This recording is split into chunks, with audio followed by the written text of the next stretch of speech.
Hello everybody, this is Manvendra Gahlot and you are watching my channel Manvendra's corner. तो प्यारे बच्चों, कक्षा 8 की हिंदी हम पढ़ रहे हैं। आपकी जो पाठ्य पुस्तक है हिंदी वसंत, इसका अध्याय 1 जो है ध्वनि, आज हम पढ़ने वाले हैं।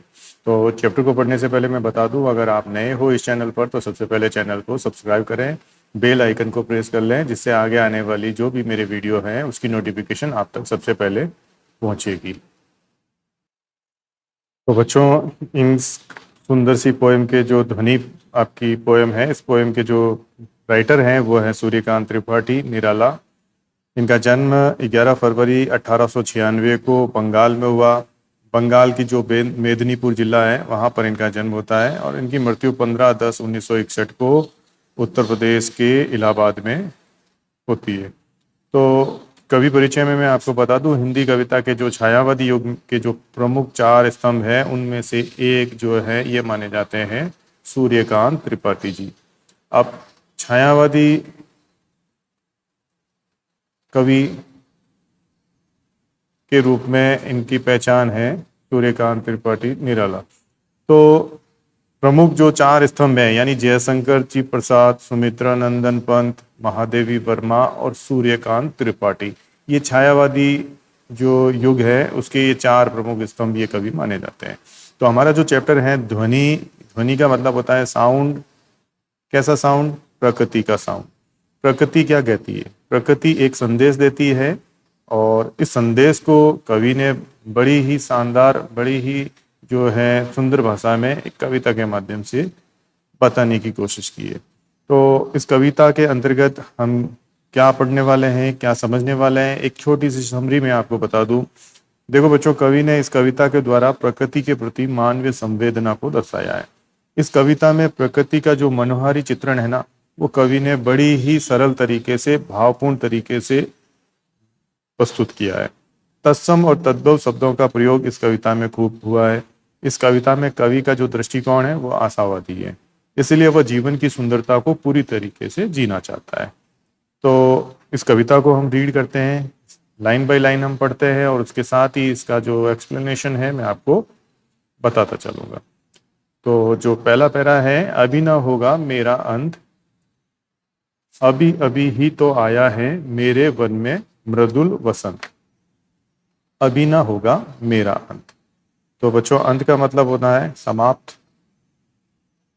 समाप्त।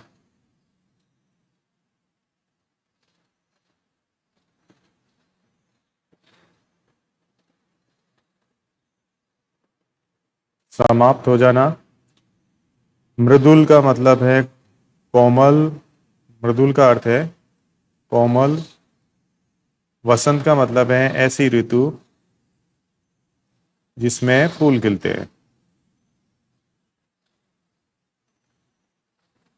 ये वसंत ऋतु कहलाती है। तो कवि कहता है अभी ना होगा मेरा अंत, अभी अभी ही तो आया है मेरे वन में मृदुल वसंत। अभी ना होगा मेरा अंत। तो कवि प्रकृति के चित्रण के द्वारा, प्रकृति के द्वारा युवाओं यानी नई पीढ़ी को यह समझाना चाहते हैं कि वह अपने आदर्श को छोड़े और नए उत्साह, साहस और जोश के साथ जीवन का आनंद ले। यह उद्देश्य कवि का जो है। वह युवा पीढ़ी को जागृत करना चाहते हैं। कवि युवा पीढ़ी को क्या करना चाहते हैं? जागृत करना चाहते हैं और एक संदेश देना चाहते हैं, एक सीख देना चाहते हैं। प्रकृति के माध्यम से वह नवीन पीढ़ी को यह बताना चाहते हैं कि उनमें उत्साह, साहस और जोश के साथ जीवन का वो आनंद लें। उनका उद्देश्य जो है युवा पीढ़ी को जागृत करने के साथ प्रकृति के माध्यम से युवा पीढ़ी में जोश भरने से है। यानी कि कवि कहता है कि प्रकृति में फूलों की भरमार है, उनकी सुंदरता और खुशबू चारों ओर फैली हुई है। अभी इस समय अंत होने का नहीं है, यानी अभी आपके समाप्त होने का ये समय नहीं है। अभी ही तो आपके जीवन का जो मधुर मधुर वसंत है, सुंदर वसंत है, इसका प्रारंभ हुआ है। तो अभी समाप्त कैसे जो है हो सकते हो? आगे कवि कहता है हरे हरे ये पात, डालियां कलियां कोमल गात, मैं ही अपना स्वप्न मधुर मृदुल कर फेरूंगा निंद्रित कलियों पर, जगह एक प्रत्युष मनोहर। तो इसमें जो बात कही है कवि ने। पात का मतलब मैं बता दूं, पत्ते। गात का मतलब है कोमल गात यानी कोमल शरीर। गात का मतलब है शरीर। स्वप्न मृदुल कर। कर का मतलब मृदुल कर। कर का मतलब है हाथ, कोमल हाथ। निंद्रित, निंद्रा से परिपूर्ण, निंद्रा से युक्त। कलियां, जो फूलों की कलियां, जो फूल जो खुलने से पहले, फूल खिलने से जो पहले अर्ध खिले जो फूल होते हैं वो कलियों के समान होते हैं। जैसे ये कली है, ये कली है, इस प्रकार कलियां। प्रत्युष का मतलब है सवेरा। प्रत्युष मतलब सवेरा। मनोहर का मतलब है सुंदर। तो देखिए इस पैराग्राफ में कवि क्या कहना चाह रहा है। हरे हरे ये पात, डालियां कलियां कोमल गात, मैं ही अपना स्वप्न मृदुल कर फेरूंगा निंद्रित कलियों पर, जगा एक प्रत्युष मनोहर। तो कवि इस पैराग्राफ के माध्यम से कहता है कि जैसे कि वसंत ऋतु आई है प्रकृति में और पेड़ पौधों पर हरे हरे पत्तों, है ना, डालियां कलियां कोमल गात शरीर, यानी पेड़ पौधों पर हरे हरे पत्तों पर नए नए फूलों की भरमार है। सभी पेड़ों पौधों की डालियां लहलहा रही है, नई नई कलियां खिली हुई है और नए नए पत्ते शोभायमान हो रहे हैं। यानी ये कलियां खिल रही है, नए पत्ते निकल रहे हैं। तो कवि इसके माध्यम से कहना चाहता है कि ये मेरा सपना जो कि युवा पीढ़ी को जागरूक करना है, मैं अपने कोमल हाथों से अपने सपना स्वयं साकार करना चाहता हूं। अर्थात कवि इस के माध्यम से कहना चाहता है, इसका अर्थ इस तरीके से आप ले सकते हैं कि प्रकृति जिस तरह से पूरे वातावरण में शोभा प्रदान करती है और एक नए जोश उत्साह का जो आगमन जो होता है, सूर्य के आगमन के साथ ही प्रकृति में नए नए फूल खिलते हैं और एक नया उत्साह जो है वो भर जाता है। तो उसी तरह कवि कह रहे हैं कि मैं अपने हाथों से अपने उद्देश्य को प्राप्त करूंगा, यानी युवा पीढ़ी को जागरूक करने का जो कार्य है मैं स्वयं पूरा करूंगा।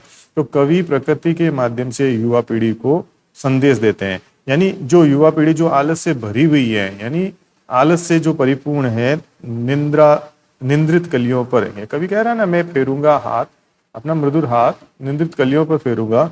अर्थात जो युवा पीढ़ी आलस से भरी हुई है, जो नींद में सोई हुई है, उन्हें कवि जागृत करना चाहता है। इस लाइन के माध्यम से कवि ये बात कहना चाहता है। यानी कवि कहता है कि इन कोमल कलियों पर मैं अपने कोमल हाथ फेरूंगा, अर्थात उन्हें सही दिशा में भेज दूंगा और एक नया प्रेरणा स्रोत दूंगा जिससे वह जागरूक हो जाएंगे और एक सही राह पर चलेंगे। तो इस तरह मैं जीवन में, पूरे संसार में, समाज में एक नया सुंदर सवेरे का आगमन करूंगा जो कि मेरा उद्देश्य है। तो युवा पीढ़ी को जागृत कर पूरे समाज में मैं सकारात्मकता लाऊंगा। तो कवि इसके माध्यम से युवा पीढ़ी को यह संदेश देने की कोशिश की है। फिर आगे, पुष्प पुष्प से तंद्रालस, लालसा खींच लूंगा मैं। यानी कवि क्या कह रहा है, पुष्प पुष्प यानी फूल फूल से, तंद्रालस यानी आलस्य यानी नींद से अलसाया हुआ, लालसा यानी लालच, खींच लूंगा मैं। तो इस लाइन के माध्यम से कवि कहना चाहता है कि मैं प्रत्येक फूल से उनके आलस्य को हर लूंगा, आलस्य को खींच लूंगा। यानी जो आलस के लालच हैं उसको मैं दूर कर दूंगा। मैं इस युवा पीढ़ी में एक नया जोश और उत्साह का संचार कर दूंगा, यानी अपने नव जीवन का अमृत सहर्ष सींच दूंगा मैं। सहर्ष का मतलब है खुशी के साथ, सहर्ष यानी हर्ष के साथ, खुशी के साथ। अमृत का मतलब होता है सुधा। तो इस तरीके से पुष्प पुष्प से तंद्रालस को खींच लेने की बात कवि जो है इस पंक्ति के माध्यम से कहता है। फिर कवि कहता है, द्वार दिखा दूंगा फिर उनको, है मेरे वे जहां अनंत, अभी ना होगा मेरा अंत। तो कवि कहता है द्वार दिखा दूंगा फिर उनको। द्वार का मतलब है दरवाजा, अनंत जिसका कोई अंत ना हो, अंत यानी समाप्त हो जाना। तो कवि इस पंक्ति के माध्यम से कहता है कि जिस तरह हम पौधों को सींचते हैं और वह बहुत हरे भरे हो जाते हैं, उसी तरीके से युवा पीढ़ी के अंदर नए जोश और उत्साह का हम संचार कर लेंगे। आलस्य को जो है हम समाप्त कर देंगे। सही रास्ता जो है युवा पीढ़ी को दिखाने की बात कवि कहता है। तो कवि का ऐसा मानना है, क्योंकि कवि बहुत ही आशावादी विचारों के हैं और अपने संकल्प जो कि युवा पीढ़ी के लिए उन्होंने लिया है उसके अनुसार वो कहते हैं कि मैं अपने ही हाथों से जो है ये सपना या ये स्वप्न पूरा करना चाहता हूँ, और युवा पीढ़ी को जागृत करने की जो बात है वो कवि कहते हैं। यानी युवा पीढ़ी में एक नया उत्साह का संचार वो करने की बात कहते हैं, एक नया जोश भरने की वो बात कहते हैं। तो कवि इस कविता के द्वारा जो है प्रकृति का उदाहरण लेकर प्रेरणा देना चाहते हैं कि मैं सही रास्ता दिखा दूंगा उनको, ताकि वह सही रास्ते पे चले। किनको दिखा देंगे सही रास्ता? युवा पीढ़ी को। कहते हैं इस तरह जीवन का कभी अंत नहीं होगा, युवा पीढ़ी पूरे उत्साह जोश के साथ जीवन का आनंद ले। जब तक मैं अपने उद्देश्यों को पूरा नहीं कर लूंगा तब तक मेरा अंत नहीं होगा।